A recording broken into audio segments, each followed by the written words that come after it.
বিপ্লবটা যদি প্রেসিডেন্ট জিয়ার তার যে চিন্তা ধারণা দূরদর্শিতা সে আলোকে যদি সমাপ্ত হইতো তাহলে স্বনির্ভর বাংলাদেশ অব্যাহত থাকত।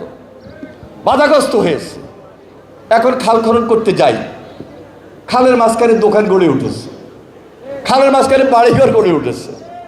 যদি ওই যে স্বনির্ভর বাংলাদেশের কাজ অব্যাহত থাকতো তাহলে খালের মধ্যে দোকান হইতো না, খালের মধ্যে বাড়ি হইতো না, শিল্প কলকারখানার বর্জ্য বা মানুষের বাসা বাড়ির ড্রেন খালে পড়তো না।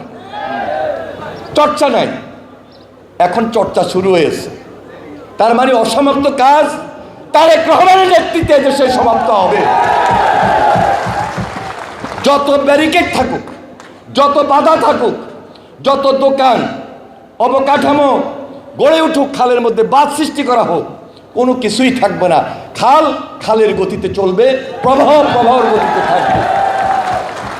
এটাই হলো জনগণের চাওয়া, এটা জনগণের পাওয়া, জনগণ প্রত্যাশা করে।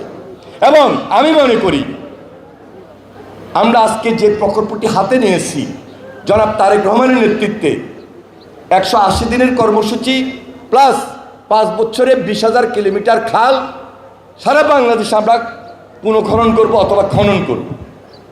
ইতিমধ্যে আপনারা লক্ষ্য করেছেন দিনাজপুরে কাহারোল উপজেলায় মাননীয় প্রধানমন্ত্রী তার কর্মসূচি উদ্বোধন করেছেন। এই মাসেই তিনি ঝিনাইদহ যাবেন, এই মাসে তিনি ফেনী যাবেন, খাল খনন কর্মসূচি আরেকটা উদ্বোধন করবেন।